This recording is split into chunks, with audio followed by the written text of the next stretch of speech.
I always thought I'd cry on my wedding day. Not from joy, I'm not that sentimental, but from the sheer relief of finally having something in my life go exactly according to plan. 3 days before the ceremony, I stood in Olivia's guest bathroom, staring at myself in the mirror, surprised by how calm I felt. "Brooke, mimosa emergency." Olivia's voice carried down the hallway of her apartment, followed by the pop of another champagne bottle.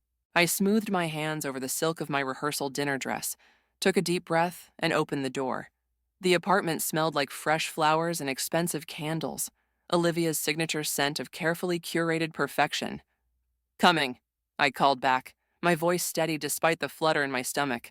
Not nerves, excitement, anticipation. This was happening.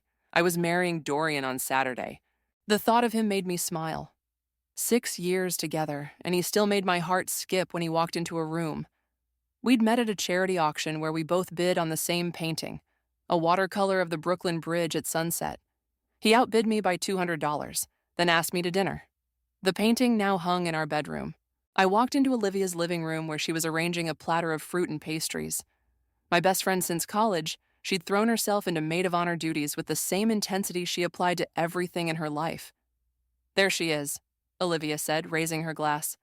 "The future Mrs. Woods." I rolled my eyes but couldn't stop smiling. Not for 3 more days. "Close enough." She handed me a mimosa. Lucy texted, "She's running 15 minutes late." "Of course she is." I laughed, taking a sip. I'd be worried if she was on time. Olivia's phone buzzed on the counter. She glanced at it, then quickly flipped it face down. "Work?" I asked. "Yeah." She tucked a strand of dark hair behind her ear. "They never leave me alone." "The price of success," I teased, reaching for a strawberry. Olivia had recently made partner at her law firm, the youngest in the company's history. Her phone buzzed again. She ignored it. "I'm going to grab the seating chart from my bedroom," she said. "We need to finalize it before tomorrow." As she disappeared down the hall, her phone lit up again. I tried not to look, but the preview caught my eye. "Can't wait to see you tonight. D." I frowned. D. The only D in our circle was Dorian, but he was supposed to be at his bachelor party tonight, a weekend fishing trip with his college friends. He'd left yesterday. The phone buzzed again before I could look away. "Last night was incredible. Miss your skin already." My hand froze midway to my mouth. Strawberry forgotten. This had to be a mistake. A wrong number. A joke. I glanced toward the hallway. Olivia was still in her bedroom. Before I could talk myself out of it, I picked up her phone. The lock screen showed more message previews. "Counting the minutes until I can touch you again." Brooke has no idea. My name. My fiancé. My best friend. My fingers went numb. I typed in Olivia's passcode, her birthday, Zo217, and the phone unlocked. We knew each other's passwords. Of course we did. We trusted each other. I opened her messages. The conversation with D was at the top. I scrolled up, each message like a knife between my ribs. "Miss, waking up next to you. Can't wait until we don't have to hide anymore. 3 more days, and I'll never have to share you again. 3 days. My wedding day. Photos. So many photos. Dorian and Olivia in her bed, in what looked like hotel rooms, dating back months. My vision blurred. I couldn't breathe. The phone slipped from my hand onto the counter with a clatter. "Brooke," Olivia called from the bedroom. "Can you check if Lucy texted again?" I couldn't speak, couldn't move. The room tilted sideways. Olivia appeared in the doorway, seating chart in hand. "Did you hear me?" I asked if... She stopped, her eyes darting from my face to her phone on the counter. The color drained from her face. "Brooke, don't." The word came out like broken glass. "Don't say my name." "I can explain," she whispered, taking a step toward me. I backed away. "Explain what? How long you've been fucking my fiancé?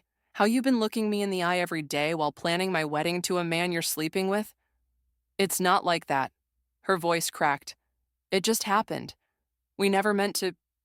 "To what? Get caught?" The room was too hot, too small. "Where is he? Is he even on a fishing trip?" Her silence was answer enough. "Oh my God." I pressed my hand against my mouth. "He's here in the city, isn't he?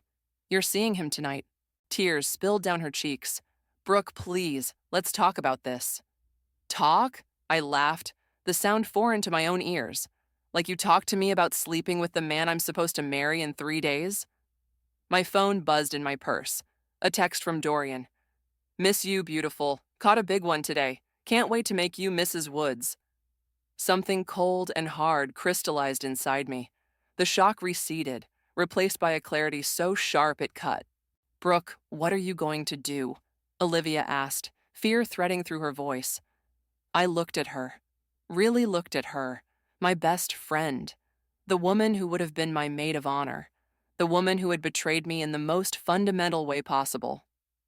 "I don't know yet," I said quietly, "but I promise you both will find out." I didn't remember leaving Olivia's apartment. One moment I was staring at her tear-streaked face. The next I was walking through Brooklyn in a daze, my heels clicking against the sidewalk like a metronome counting down to nothing. My phone wouldn't stop buzzing.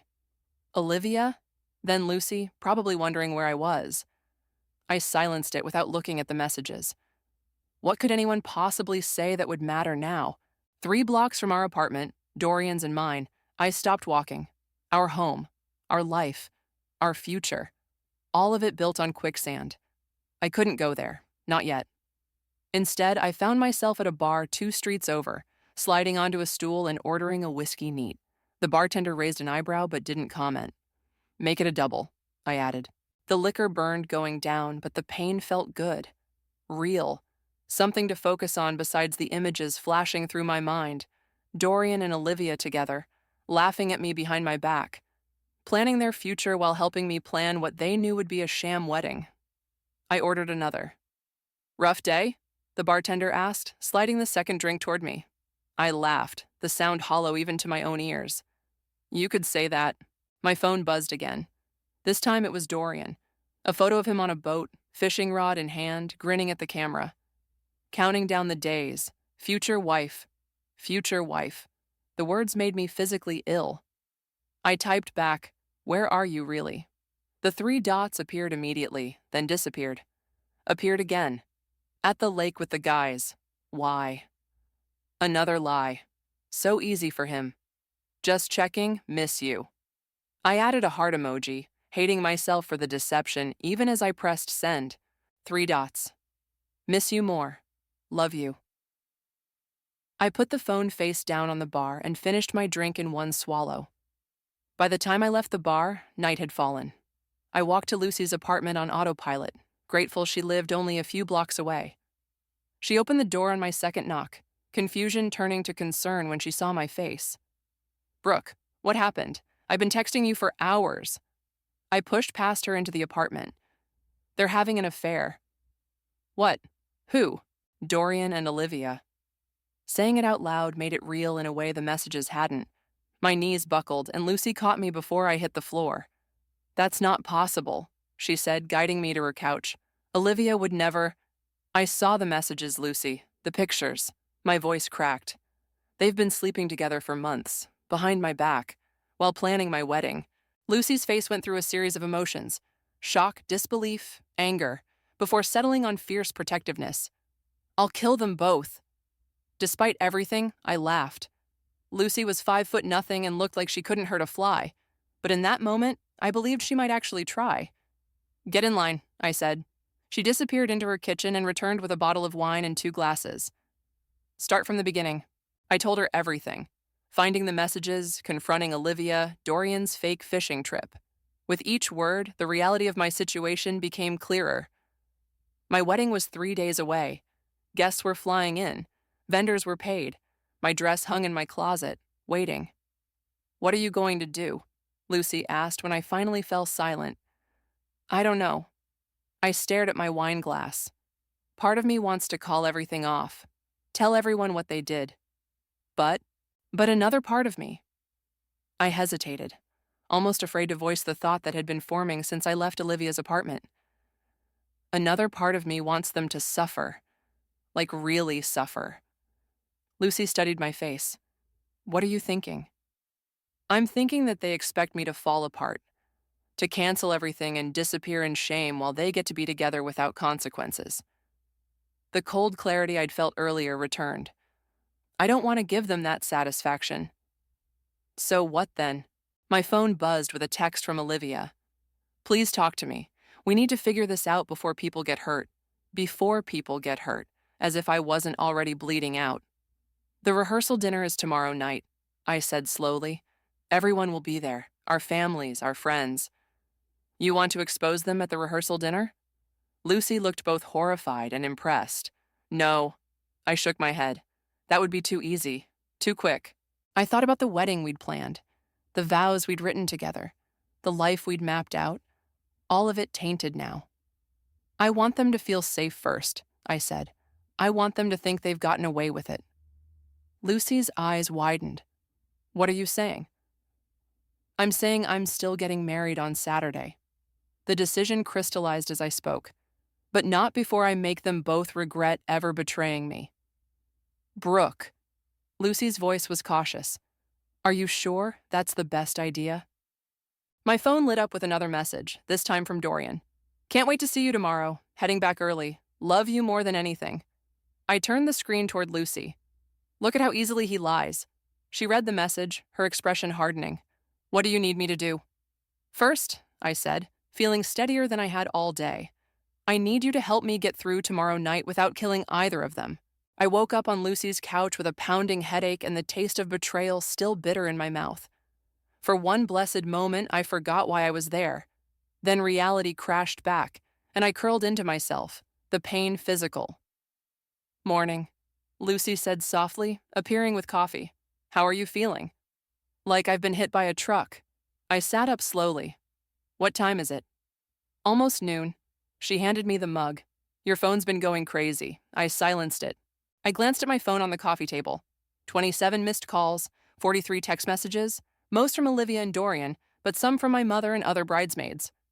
The rehearsal dinner is at 7, I said, my voice steadier than I expected. I need to go home and get ready. Lucy's eyebrows shot up.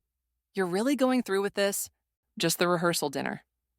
I took a sip of coffee, organizing my thoughts. I need to see them together. Watch how they act around each other now that I know. And then what? Then I figure out exactly how to destroy them. Lucy studied me for a long moment. I've never seen you like this. I've never been betrayed like this. I stood up, determination replacing the hollow ache in my chest. Will you come with me to the apartment? I don't want to be alone when I see Dorian. An hour later, we stood outside my building. I stared up at our third-floor windows, my key heavy in my hand. You don't have to do this today, Lucy said. You could stay with me until you figure things out. No? I squared my shoulders. I need to face him. See if he'll lie to my face as easily as he lies through text. The apartment was empty when we entered, sunlight streaming through the windows we'd picked out together, illuminating the life we'd built. Photos of us on the walls, the couch we'd argued over at IKEA, the kitchen where he'd proposed on a random Tuesday night, pasta sauce bubbling on the stove. All of it felt like props now. Set dressing for a life that had never been real. He's not here, Lucy said, checking the bedroom.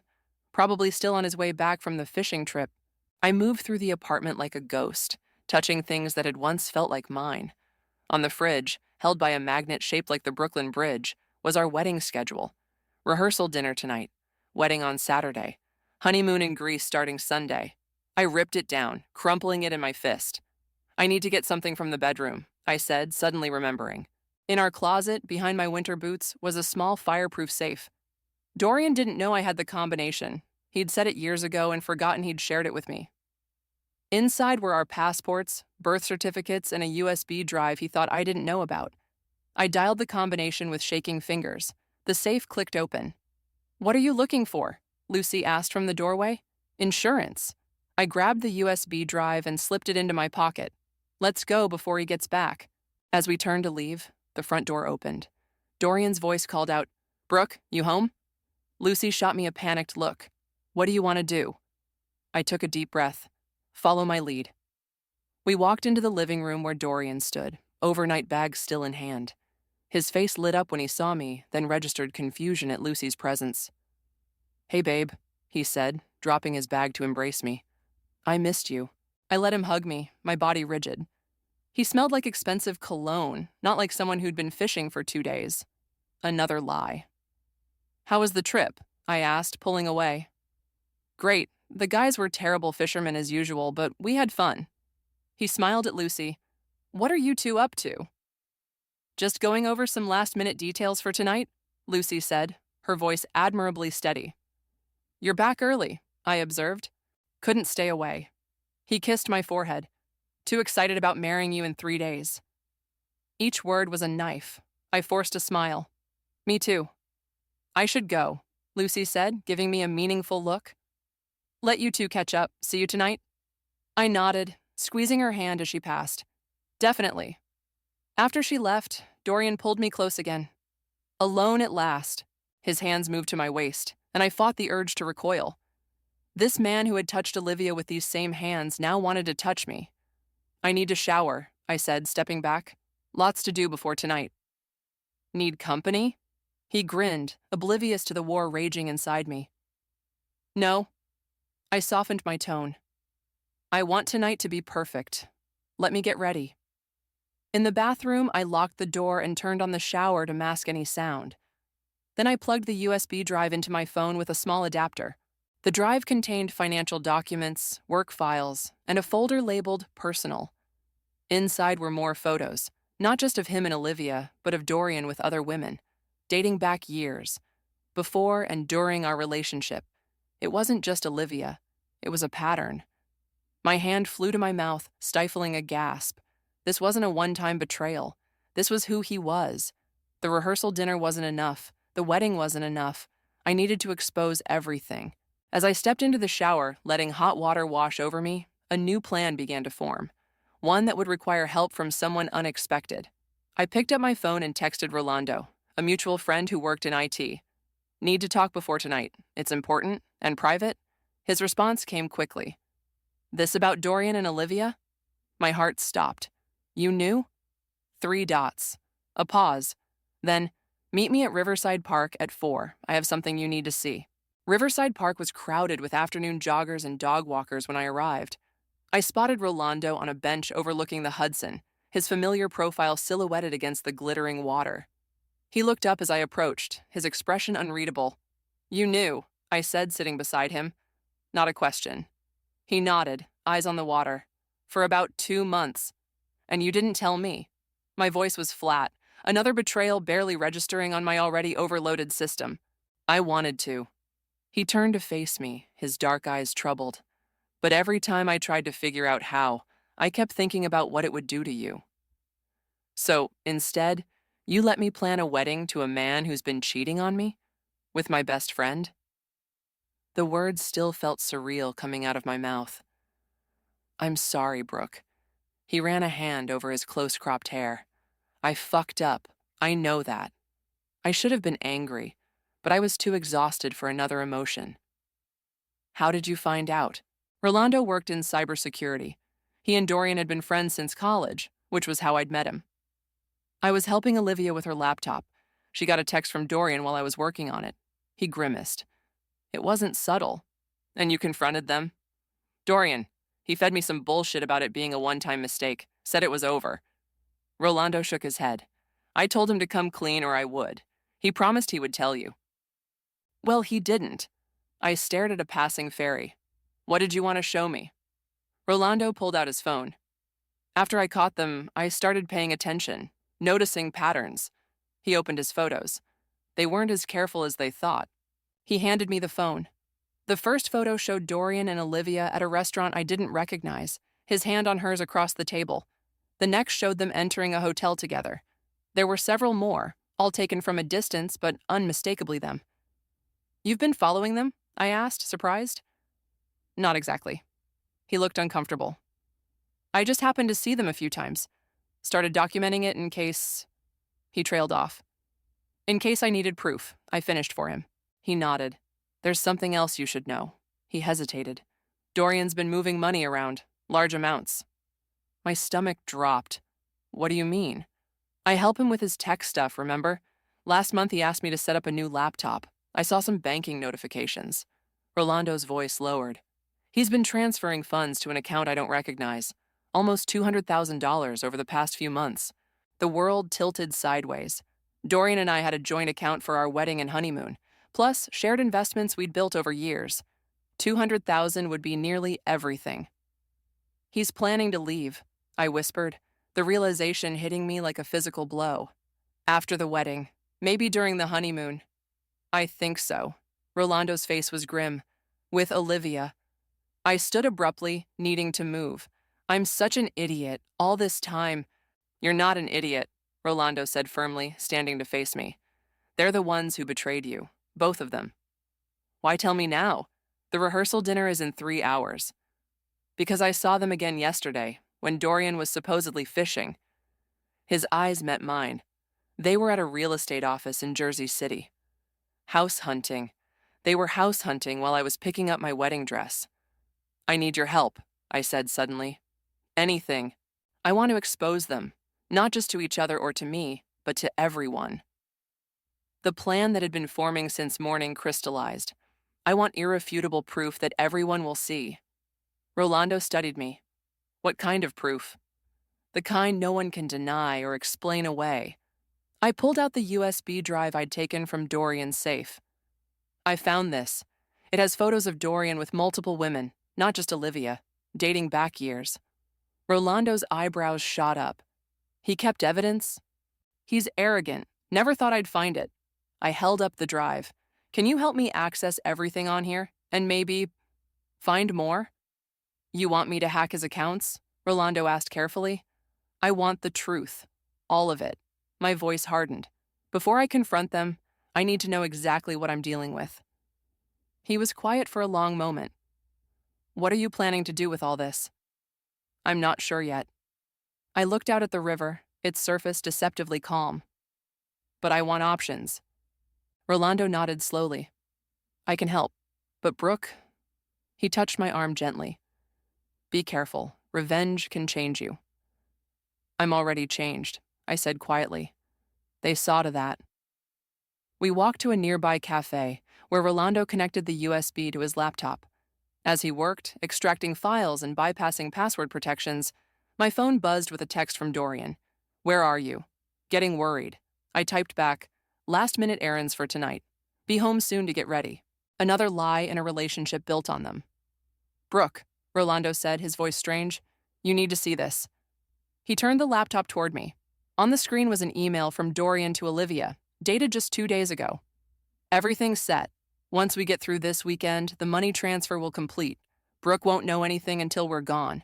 I've made sure she'll be the one who looks bad when it all falls apart. Trust me, by the time I'm done, no one will blame us for leaving. My blood turned to ice. He's not just planning to leave me. He's planning to destroy me. Rolando's face was grim. The rehearsal dinner starts in 2 hours. What do you want to do? I closed the laptop, a cold clarity washing over me. I'm going to get ready for the performance of my life. The private dining room at Bellini's glowed with candlelight, casting everyone in a flattering golden haze. I stood at the entrance, watching the scene like I was observing a play.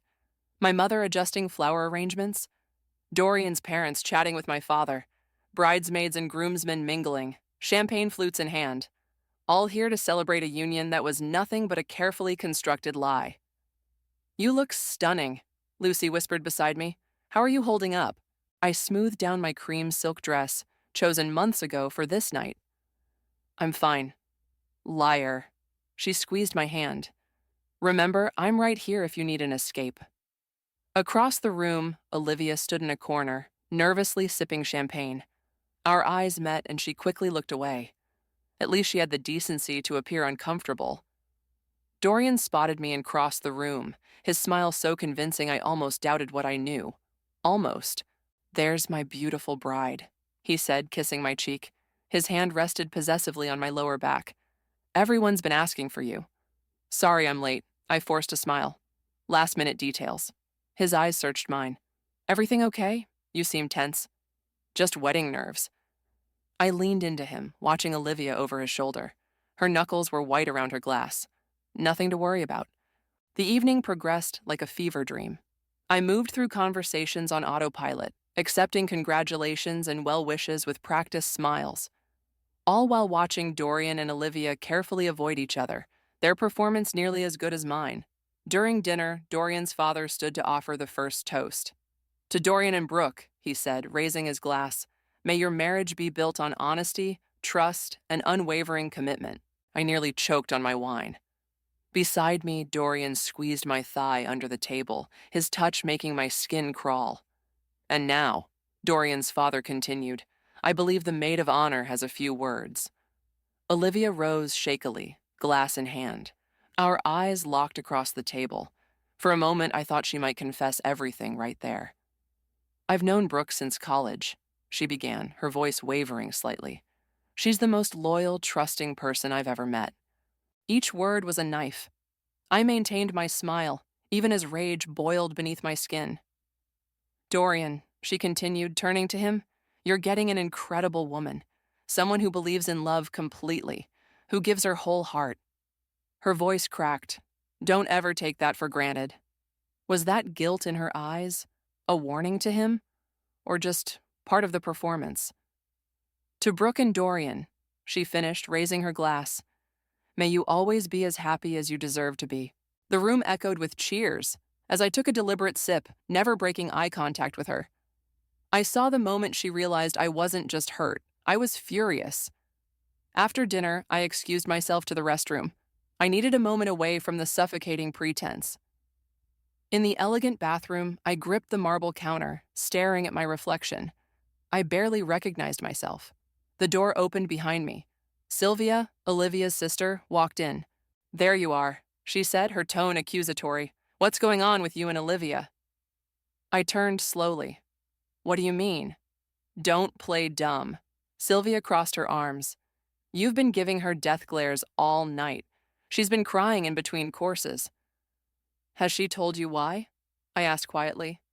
Sylvia frowned. "She said you two had a disagreement about wedding details. But it seems like more than that." I laughed, the sound harsh even to my own ears. "A disagreement about wedding details. That's what she's calling it." "Calling what?" "Brooke, what's going on?"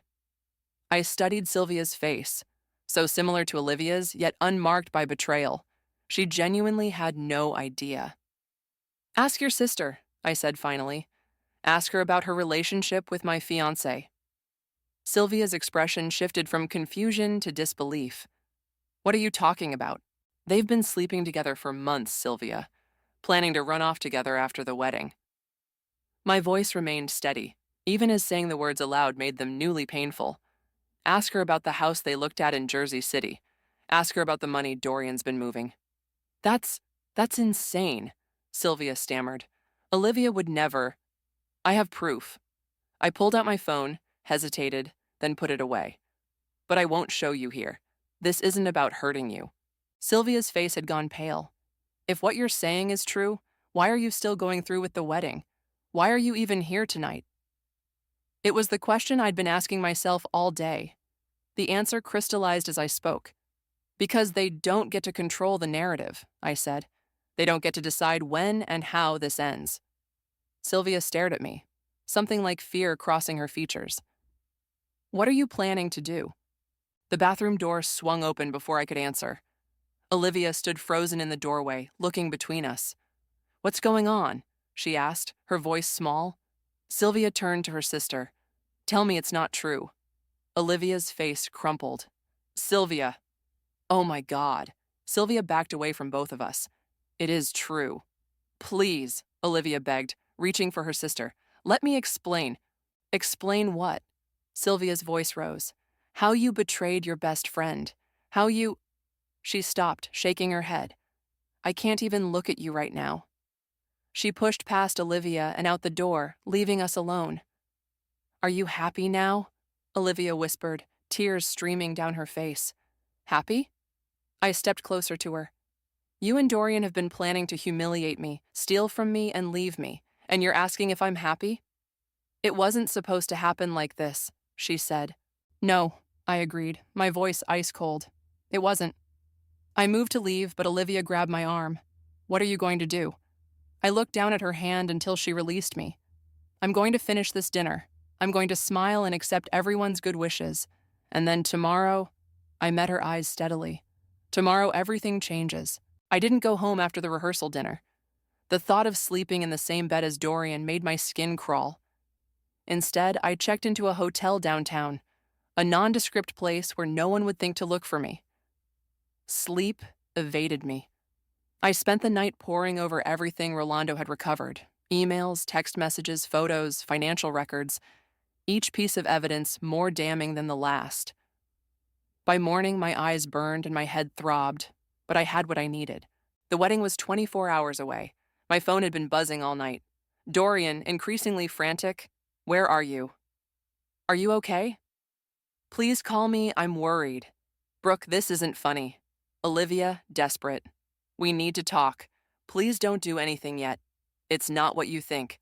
I'm begging you." I ignored them all, responding only to Lucy with my location and a request to bring me fresh clothes. She arrived at 9, carrying coffee in a garment bag. "You look like hell," she said, handing me a latte. "Thanks." I took a long sip. "Did anyone ask where I went last night?" "Dorian called me 6 times. She sat on the edge of the bed. I told him I hadn't heard from you. He seemed genuinely worried. He's worried about his plan falling apart." I showed her the email Rolando had found. He and Olivia were going to wait until after the wedding to leave, take the money and run. Lucy read it, her expression darkening. "That's sociopathic. It gets worse." I scrolled through more emails. They've been planning this for almost a year. The whole engagement was part of it. He proposed to get access to my trust fund. My parents had set up the trust when I was born, accessible only when I turned 30 or got married. Dorian had proposed 3 months before my 30th birthday. I'd thought it was romantic timing. Now I understood it was calculated. "What's your plan?" Lucy asked. I hesitated. The lack of sleep had left me raw, doubting the scorched earth approach I'd been contemplating. "I don't know anymore," I admitted. Part of me wants to expose them publicly, humiliate them like they planned to humiliate me.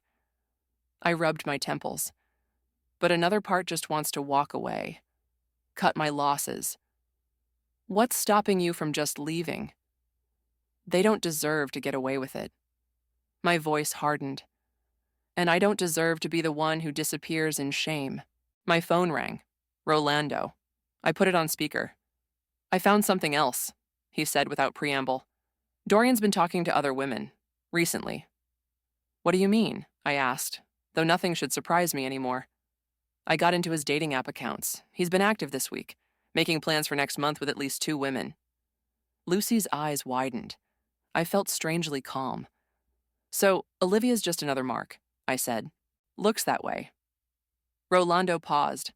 "There's more. I traced those money transfers. Some went to an account in Olivia's name, but most went to offshore accounts only Dorian can access."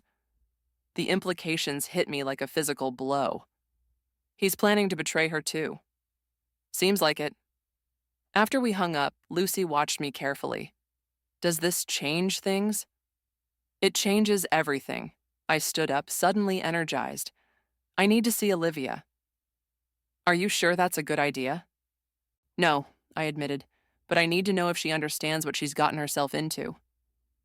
An hour later, I stood outside Olivia's apartment. My finger hovered over the buzzer, doubt creeping in. What was I doing here? What did I hope to accomplish? Before I could decide, the door opened. Sylvia stepped out, stopping short when she saw me. "Brooke." Her voice was cold. "What are you doing here?" "I need to talk to Olivia." "Haven't you done enough?" She blocked the doorway. "She's been crying all night." "Good," I said, then immediately regretted my harshness. "Look, I have information she needs to hear, about Dorian." Sylvia hesitated. "What kind of information?" "The kind that might save her from making an even bigger mistake." I met her eyes. "Please, Sylvia, 5 minutes." She studied me, then stepped aside reluctantly. 5 minutes. Then I want you gone." Olivia was curled on her couch, eyes red and swollen. She looked up when I entered, fear flashing across her face. "What are you doing here?" she whispered. I sat across from her, maintaining distance. "Dorian's planning to betray you too." She blinked. "What? The money he's been moving? Most of it isn't going to your joint account. It's going to offshore accounts only he can access." I pulled out my phone, showing her the records Rolando had sent, and he's already lining up other women for when he's done with you. Olivia stared at the screen, color draining from her face. That's not... He wouldn't. He would, and he is. My voice softened despite myself. You're not special, Olivia. You're just convenient. She looked up, tears streaming down her face. Why are you telling me this? Why do you even care? It was a good question, one I'd been asking myself all morning. Because despite everything, we were friends for 10 years. I swallowed hard. And because no one deserves what he's planning to do. What is he planning? Sylvia asked from the doorway. To take the money and disappear. I turned back to Olivia. Leaving you to deal with the fallout, just like you both planned to do to me. Olivia covered her face with her hands, her shoulders shaking. I'm so sorry, she sobbed. I never meant for any of this to happen. But it did happen, I said, standing, and now we all have choices to make. As I moved toward the door, Olivia called after me. What are you going to do? I paused, the plan I'd been formulating all night crystallizing into certainty. I'm going to give Dorian exactly what he wants, I said. A wedding, tomorrow, with everyone we know watching. Sylvia frowned. You're still going through with it, even knowing everything? Oh, I'm going through with it. I smiled, the expression feeling foreign on my face. But it won't be the wedding he's expecting. My wedding day dawned bright and clear, sunlight streaming through the hotel windows as if the universe itself was mocking me. I sat at the vanity while the makeup artist worked, transforming me into the blushing bride I was supposed to be. You're so calm, she commented, blending foundation over my cheekbones. Most brides are a bundle of nerves. I met my reflection's eyes. I've had time to prepare. Lucy arrived as the makeup artist was finishing, carrying my wedding dress in its garment bag. She dismissed the woman with a generous tip and locked the door behind her. Everything's set, she said, laying the dress on the bed. Rolando has the presentation ready. He'll be controlling it from his laptop. I nodded, touching the delicate lace of my veil. And Dorian? At the venue with his groomsmen, acting like everything's normal. Lucy sat beside me. Are you sure about this, Brooke? It's not too late to walk away. For a moment, doubt crept in. Was I really going to go through with this? Stand in front of 200 people and detonate my life? I'm sure, I said finally. They don't get to write the ending to this story. 2 hours later, I stood in the bridal suite of the Riverside Gardens venue, my dress a whisper of white silk and lace against my skin. Through the window, I could see guests arriving, filing into the garden where white chairs faced an altar draped in flowers. My father knocked softly before entering, stopping short when he saw me. You look beautiful, sweetheart, he said, his eyes misty, just like your mother on our wedding day. Guilt twisted in my stomach. He had no idea what was coming. Dad, I began, my voice catching. I need to tell you something. He stepped closer, concern crossing his face. What is it? Cold feet? No. I took a deep breath. The wedding is still happening, but it's not going to be what everyone expects. Confusion clouded his features. I don't understand. I explained everything. Dorian's betrayal, Olivia's involvement, the financial scheme, all of it. With each revelation, my father's expression darkened. I'll kill him, he said when I finished, his voice deadly quiet. No. I took his hands in mine. I need you to trust me. I have a plan. Brooke, you can't marry him knowing all this. I'm not going to. I squeezed his hands. But I am going to walk down that aisle, and I need you beside me when I do. He studied my face for a long moment, then nodded slowly. Whatever you need. The wedding coordinator knocked, poking her head in. It's time. My father offered his arm. Ready? I took one last look in the mirror, at the woman I'd been and the woman I was becoming. Ready. The string quartet began playing as the heavy wooden doors opened. 200 faces turned to watch me, expressions of joy and anticipation. At the altar, Dorian waited, handsome in his tuxedo, a smile spreading across his face as he saw me. Next to him stood his best man. And beside the altar, in her maid of honor dress, Olivia watched me with wide, fearful eyes. Each step down the aisle felt like walking through water. My father's arm was steady under my hand. Lucy caught my eye from the front row, giving me a subtle nod. I reached the altar. My father kissed my cheek and placed my hand in Dorian's before taking his seat. Dorian's fingers were warm around mine, his smile intimate as he leaned close. "You look incredible," he whispered. "I can't wait to start our life together." The officiant began the ceremony. "Dearly beloved, we are gathered here today." I let the familiar words wash over me, watching Dorian's face. The face I'd loved, the face that had lied to me for years. "Before we proceed with the vows," the officiant continued, "the bride has prepared a special presentation." Confusion flickered across Dorian's face. This wasn't part of the plan we'd discussed. "Thank you," I said, turning to face our guests. "Before we continue, I wanted to share something with all of you. A story about love, trust, and the truth that lies beneath the surface." I nodded to Rolando at the back of the room. The large screens we'd set up for the reception flickered to life, now repurposed for my revelation. "This is a story about the man I thought I was marrying," I continued, my voice steady, "and the woman I thought was my best friend." The first image appeared. A text exchange between Dorian and Olivia, dated months ago. Gasps rippled through the crowd. "It's a story about betrayal," I said as more evidence appeared on the screens. Photos, emails, financial records.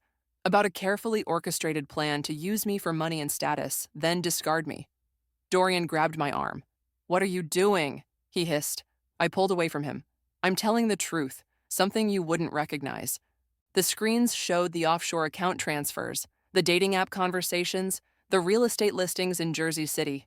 With each new revelation, the murmurs from the audience grew louder. "Brooke, please," Olivia sobbed from beside the altar. "Stop this." I turned to her. "Did you ask Dorian about the money, the accounts only he can access, the other women he's been talking to?" Her face crumpled as she looked at Dorian, whose expression had hardened into something ugly. "You crazy bitch," he spat at me. "You think anyone will believe this?" "They don't have to believe me," I said calmly. "The evidence speaks for itself." I faced our guests again, our families, our friends, all watching in stunned silence.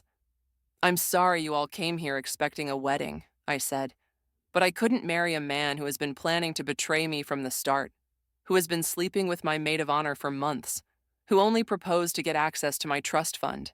I removed my engagement ring and placed it on the altar. "The reception will still happen," I continued. "The food is paid for, the band is ready.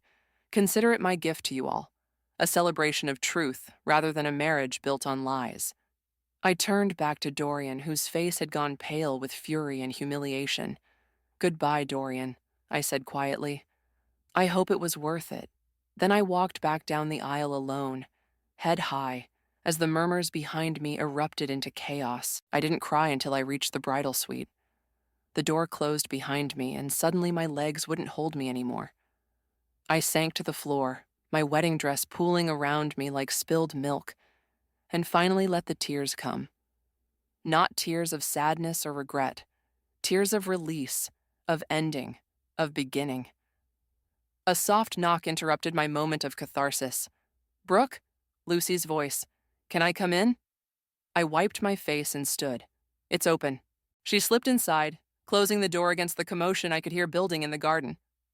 "That was the most badass thing I've ever seen." "Is it chaos out there?" I asked, moving to the window. "Total meltdown. Dorian tried to claim you were lying, but Rolando kept the evidence rolling." She grinned. "Your dad punched him." Despite everything, I laughed. He did not. Square in the jaw.